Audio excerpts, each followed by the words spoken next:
Welcome to Babumoshai. You know, this is a classic 19th century setting. Think about it, chandeliers, look at us, the way we are seated, dresses, the kind and quality of people today we have. Absolutely quintessential Bengal Renaissance. Let me introduce my panel. On my left, very recently, another national award, 5th for him, 10th for his films, Srijit Mukherjee. Next to Srijit, perhaps the man who can be equal to industry for Bengal, one of the best we have produced, Harshvardhan Neotia. On my left here, Dr. Kaushik Lahiri, one of the most respected doctors to come out of our city, internationally acclaimed.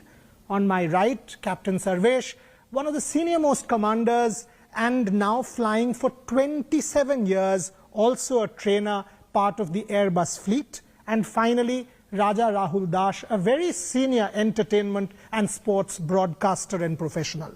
Srijit, firstly, congratulations. Once again, another award. You make a lot of cinema and you speak a lot of political stories through cinema. Are you scared these days somebody will come and say, what are you doing? You have to toe this line, either the saffron line or the other line, I don't know. So, the funny bit is, like the icons I make my films on, my films also have been, people have tried to appropriate them, you know, and that appropriation has changed with the figures on whom I've made my films. So, when I was making Gumnaami, a certain faction was unhappy because of Bose's anti-Congress period. Some people thought that it speaks in favor of them. What they forgot is that here was a man who was, maybe he had his fallout with Congress, but at the same time he was absolutely secular in the truest sense of the term. And he rose above petty politics and always put the nation first. Now, like him, my stories also actually, at the end of the day, they put the story first. Now, if any particular party or ideology is not shown in a very favorable light, then it is history which needs to be blamed, not me. So it's a classic case of shooting the messenger, or in this case, painting the messenger with colors whenever it's, you know, you find it convenient. But this has happened other films also where it has been reversed. Before I go to Mr. Neotia follow-up, I mean, you do a lot of contemporary cinema addressing contemporary issues. The degeneration of political language, especially in this election, will you do something about it? Are you frustrated? If I think about Satyajit Babu's, say, Ganoshatru, will you do something like that? Well, every film, whether or not you realize it, is political. First and foremost, let me put it in black and white. The politics is there between the dialogues, the politics is there in a camera movement, the politics is there in the background. Which city wall are you shooting? What is written on those city walls when possibly the characters in the front are totally speaking of something else? Maybe it's a love story, but even a love story is political. So if you look at my films, my body of work, you will find politics sometimes on the face, sometimes at a backdrop. I'm glad he's been able to do that. Yeah. But in terms of the language which you just spoke of, I think that degeneration does not make for great cinema. It doesn't make for anything great, but political leaders can understand that. Mr. Neotia, one side claims we have the, you know, if you see the manifestos, we have the largest number of MSMEs. It's a fairly bright picture. The other side, we hear industry is not there, unemployment, stagnation. Being part of the fraternity, give me a sense. Are we that bad? Is it that bad? Or, yes, obviously things can be improved. Give me a real sense. Well, it's always to be seen in a relative context. And I think we have certainly come a long way in the last few years. I think where some comparisons maybe we are falling short is that some other states have gone ahead further. But having said that, we can't leapfrog so fast, particularly when you've had a very, very difficult period, particularly post the Naxalite movement and the major labor strife, etc. So I think from there, if we look at it, and if you see the state domestic product, agreed it's on a lower base, but I think it has usually been higher than the national GDP. and for most of the last 5 years, I think. You do real estate, you do hospitality, you do a lot of industry. I mean, give me a sense, last year was particularly bad because of COVID. Are you seeing resurgence? The National Economic Advisor was saying 12% growth next year. What is your sense, being on the ground? Well, certainly, it's maybe just really unlucky to have been involved in all the sectors that were very adversely hit.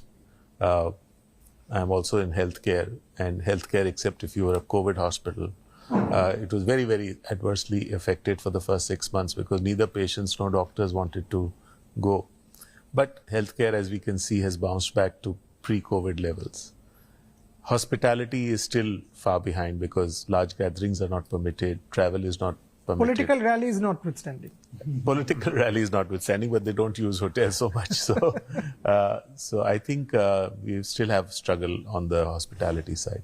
Reality, we see a pickup. And I think this is probably also that when people have been cooped up in homes, they've suddenly realized the need for more space. And so they are making this investment. Dr. Lady, is it COVID fatigue? Is it what? I mean, 55,000 plus cases again in the country, active caseload touching 4 lakhs and going up every day. Vaccination pace is going up, which is good to see. Give me a sense, where are we headed? Actually, you can't blame anybody. This is not an open and shut case. Like this COVID fatigue, even this COVID particularly, we were not aware about this particular term COVID.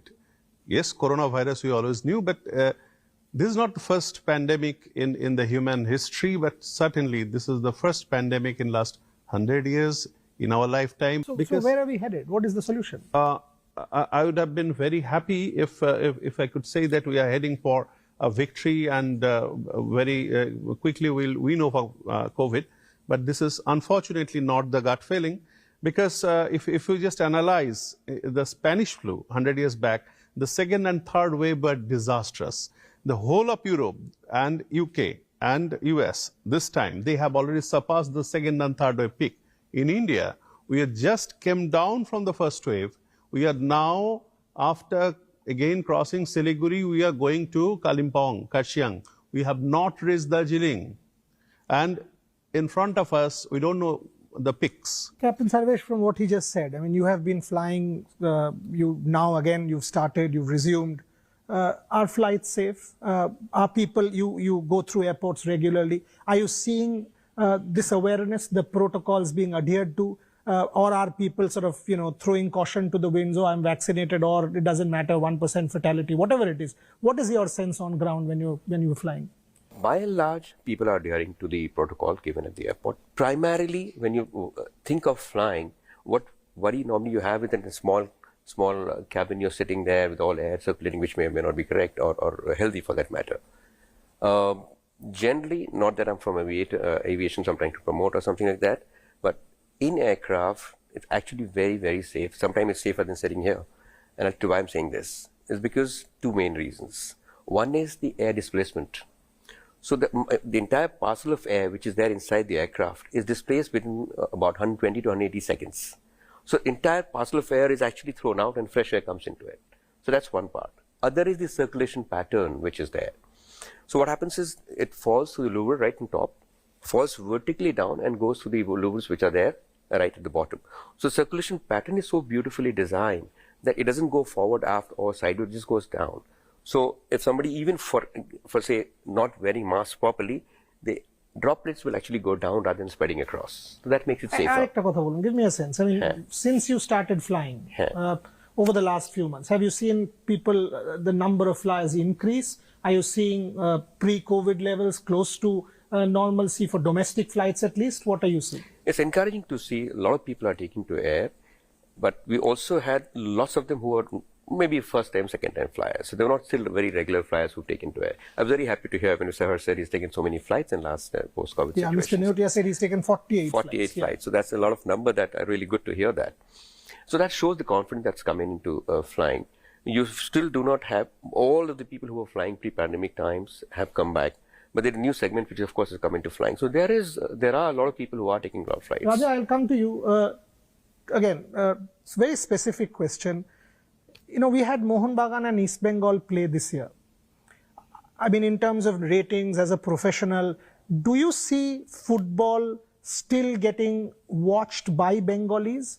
Football sells, brand football sells. Give me a sense what you understand. Sports-wise, of course, yes. Bengal has huge traction on football and cricket, two most watched sports, and there is a lot of revenue flowing. With these two clubs, East Bengal and these two iconic clubs entering ISL this season, it's really was a winner for all of us. It really worked because what we have generally seen that, you know, the ratings that we used to generate from Bengal, Bengal and Kerala are the two big markets for football. Bengal has really crossed from the previous season. They have really showed a huge traction. Very good. I'll take a break on that note and I'll come back with Srijit. Srijit, how do we celebrate his national award? We'll get Srijit to sing. So before the break, here is a laddu. Are kichu khao na? Sir, kichu khan. Srijit, tor celebrate kori eta khene ekta mishti. But Srijit only has non-veg. That's the problem. So here is my laddu.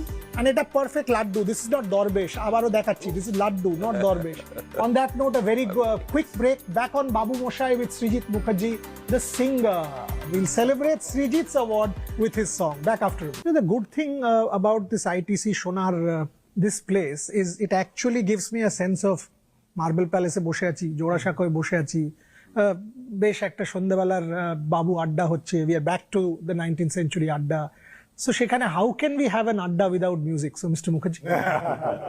But I must warn you, I'm not a singer, so don't warn me. I have known you for the 30 years now. Since so this his I'm doing at college gunpoint, huh? Please, he gunpoint used to pun open intended. for us for Presidency College and never crossed 10. So very poor batsman. No, not that bad. You remember that 42? Yes, I do. So, Anyway. Chalo, let's have a song. Subhash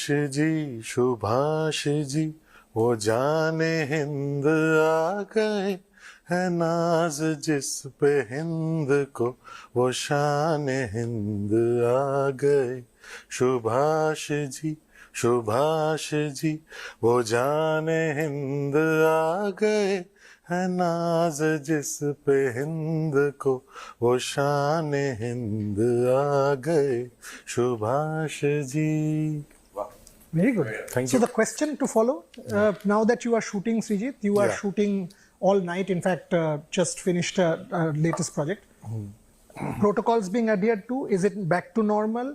Are people excited about it? Is there fear? Give me a ground reality. So I have shot two films, one in Bombay, one in Kolkata. So in Mumbai, the protocols are much stricter. Actually, in Mumbai, I was doing it for a international platform. So they have certain guidelines which you have to adhere. And so you have to shoot in a PPE suit. You have to shoot with complete sanitization of the premises. And the crew goes out, the critical crew comes in, the actors and the critical crew, they cannot cross a certain distance in terms of physical. So this is Mumbai. In Kolkata, things are slightly more, how should I put it? Relaxed. Fatalistic. And I'm sure if it was not for this election, I think we would have faced a lockdown pretty soon. And I'm sure after the election, there will be a serious call of a lockdown. So three things there. I will ask Dr. Lahiri about it. But one, we know COVID behavior. Two, we have vaccines. And three, we also know that the testing capacity in India is 200 times, 500 times better compared to last year. So there is hope as well.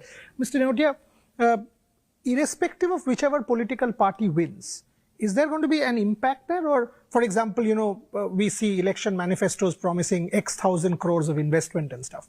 But being an industry leader, what is your sense? Will things become better or it doesn't really matter? See, generally in India, there is a consensus amongst all political parties on the economic direction or a trajectory in which our nation or even for that matter states are going. Of course, there are nuances. I mean, someone will put focus a little more here or there. I think generally any political party would like to see the well-being of its people, would want to have development. Ultimately, they can only distribute money if you have generation of income. So, and infrastructure is very critical for that. So, I would think that whether it is X political party or Y, the economic direction would not undergo a massive change. Yes, if you're talking about the state in specific, naturally there is a government which has been here accustomed to a way of doing things. If there is a new government, the way of doing things will change, and that will bring about some difference in the way things happen. But that's not to say that the trajectory will go in a different direction. Okay. Dr. Larry, is lockdown the solution, or COVID appropriate behavior with vaccination plus testing is the solution? No, lockdown is not the final answer. Why we did the lockdown? To ramp up the facilities. Correct. India, to start with, we knew nothing, and we never had enough beds, we never had enough ventilator, even oxygen cylinder, even PPE kit. Now we are giving to the whole world. So lockdown is not the answer. But Dr. Larry, at one level, I mean, and I'm being a realist here, politicians আপনার কথা শুনবে না. So there will be rallies. Give me a solution irrespective of that. Yeah, the solution is what Election Commission is there in their protocol book. We are not telling them to reinvent the wheel. It is just simply put on the mask. Captain Service, straight away, tourism. We still do not have international flights till end of April, etc. When do you see? Are you hearing anything on ground? When will aviation again, tourism will take off? A lot, of course, depends on how the pandemic pans out. I would say a lot of people are taking up to tourism. As long as Dr. rightly said, it's not the lockdown that we're looking at, but following the protocol, mask and maintaining a distance is most important. Is the mask, I would always think. As long as that is followed, I think we really have no worry about it. Okay. Yeah. Raja, finally to you, in terms of the available technology and opportunities in the entertainment and sports industry, are you happy about what is available in Bengal at this point? If I look at, say, for the last 10 years, the kind of technology that we used to shoot our programs and what we have gone on today, what really has changed is the quality of the programming that we are doing technologically. The gloss has increased, the whole thing has really increased in that manner. But content-wise, Bengal was always a very strong content provider. So if you look at, when you talk about entertainment, if you look at whatever entertainment programming that we do here, are again taken and replicated in the national programming. Actually, I'll close the show taking from Raja. He said Bengal is always a national content producer. We know it because Srijit's films are always getting translated and being made in Mumbai and other industries. Again, I have to have something. কেউ খাচ্ছে না, সবাই খাও। মানে খাবার বাবুরা খাচ্ছে না। Babus have lost their babuana. Srijit, close the show with a Gumnaami dialogue. না, খেতে হবে না. Give me one dialogue which still resonates with you all the time. Every surname of an Indian in free India is actually Bose, be it Mojumdar or Mukherjee or Neotia or whoever. If you're a free Indian living in a free country, your real surname is actually Bose. So that makes all of us family members of Bose, and we have equal right to talk about, to question, to discuss anything about Bose as a blood-related member would. Fantastic. I'll extrapolate from there. And I will take it to a slightly bigger pitch. Every Indian has the right to comment on our political process, be it a Mamata Banerjee, be it a Narendra Modi, and do so freely, because you are our elected representatives. It is we the people, according to our constitution and on ground, who still rule. So we will choose the best based on what we want. And that's what the message from the platforms of Babumoshai. Thank you very much for watching. Hello everyone, this is Rahul Kamal here. Hope you enjoyed this video. For the latest news and analysis, like and subscribe the India Today YouTube channel, and don't forget to press the bell icon to stay updated.